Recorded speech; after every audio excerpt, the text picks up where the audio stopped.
patient education, prenatal education for a healthy pregnancy.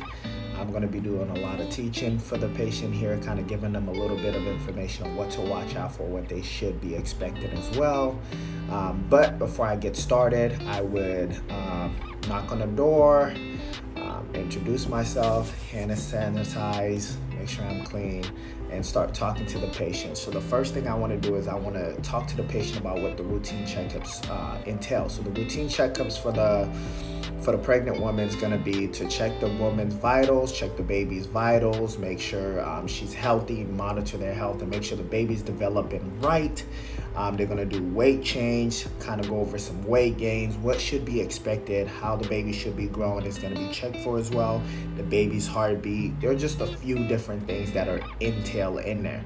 So with that, there's also diagnostic tests that are going to be completed, and those diagnostics are just to make sure the mom is safe and the baby is safe.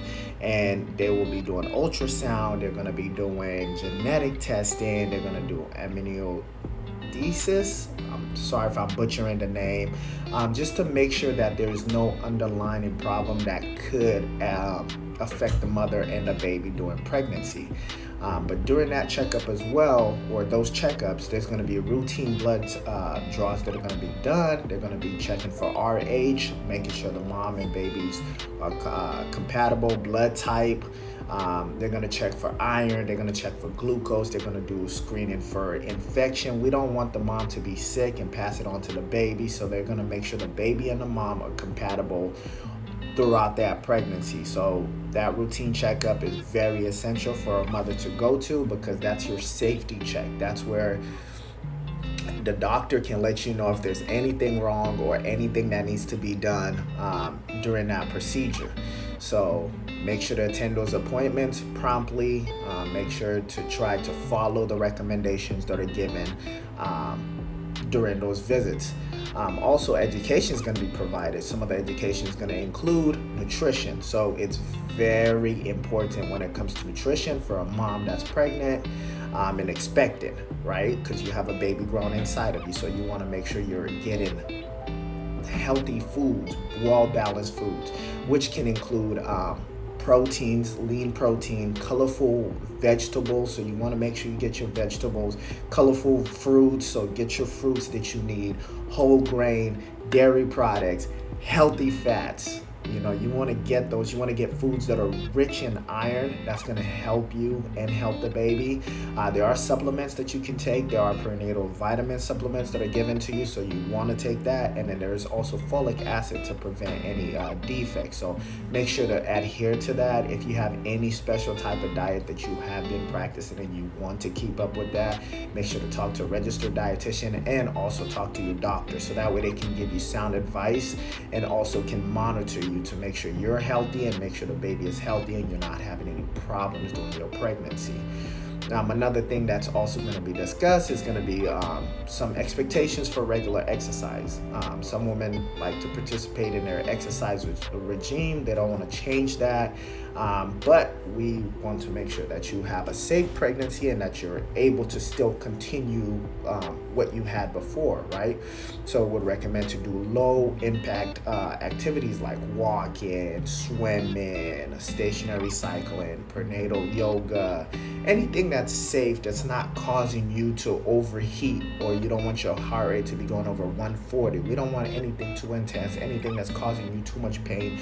Avoid that because that can cause harm to you and that will cause harm to the baby. So if you need to make any modifications, perfect. During your exercise, if you feel discomfort, dizziness, drowsiness, feeling pain, or you get shortness of breath, you might want to just stop doing what you're doing. You don't want to cause harm to the baby. You don't want to cause harm to yourself. One thing is stay hydrated. Make sure you wear comfortable clothes. Make sure you have proper shoes. A lot of people don't talk about the shoes, but the proper shoes, so that way you have a good balance. We don't want you to fall. We don't want you to hurt. We don't want you to start generating any type of pain.